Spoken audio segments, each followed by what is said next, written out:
माँ की आखिरी इच्छा। एक बार एक बूढ़ी माँ को उसके बेटे ने उन्हें ले जाकर वृद्धाश्रम में छोड़ दिया। यह वही इकलौता माँ का बेटा था जिसके लिए माँ ने पता नहीं क्या क्या किया होगा।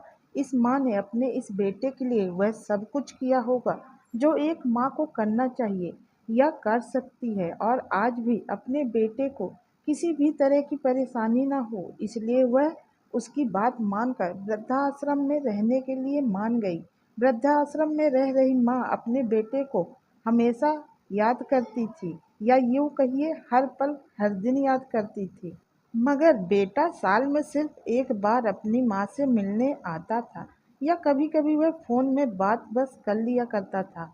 कई साल बीत गए, वृद्धाश्रम से बेटे के लिए फ़ोन आया कि बेटा जल्दी से आश्रम आ जाओ, तुम्हारी माँ की तबीयत बहुत खराब है, वह सीरियस हैं, आकर अपनी माँ से आखिरी बार मिल लो।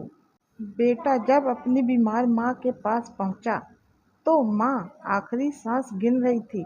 बेटा अपनी माँ की आखिरी इच्छा पूछते हुए कहता है, माँ बताओ मैं तुम्हारे लिए क्या कर सकता हूँ। माँ दुखी स्वर में बेटे से कहा, बेटा इस आश्रम में मच्छर और गर्मी बहुत ज़्यादा है, कुछ पंखे लगवा देना। फ्रिज न होने की वजह से यहाँ हम बूढ़ों को कई बार भूखे पेट सोना पड़ता है। किसी का दिया हुआ खाना हम नहीं बचा पाते हैं क्योंकि गर्मी होने के कारण खाना खराब हो जाता है, तो इसलिए 2-3 फ्रिज लगवा देना।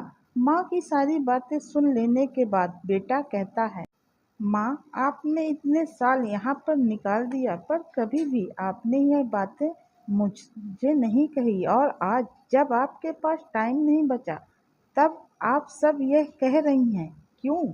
माँ ने बेटे को जवाब देते हुए कहा, बेटा मैं गर्मी, भूख, पीड़ा सब सहन कर ली। मुझे पता है जब तेरे बच्चे तुझे यहाँ छोड़ कर जाएंगे तब तू यह सब कुछ सहन नहीं कर पाएगा। इसलिए तेरी सुविधा के लिए ही मैंने सब कुछ लगवाने के लिए कहा है। जब तेरा बुढ़ापा आएगा तो तेरे पास भी कुछ नहीं रहेगा, इसलिए अभी से रहने की व्यवस्था कर ले। माँ की बातें सुनकर बेटे का दिल भर आया और उसे अपनी गलती का एहसास हुआ, लेकिन अब उसके पास पछताने के अलावा कुछ भी नहीं बचा था, क्योंकि उसकी माँ ने अपनी आखिरी सांसें उसके हाथों पर छोड़ दी थी। मेरा हर उन बच्चों से अनुरोध है जो अपने माँ-बाप को वृद्धाश्रम में छोड़ आते हैं। उन्हें ये गलती बिल्कुल नहीं करना चाहिए, क्योंकि आज जो हम करेंगे, कल हमारे साथ वही होगा, क्योंकि कर्मा हमेशा लौट कर वापस आता है। इसलिए वही करिए जो हम सहन कर सकते हैं।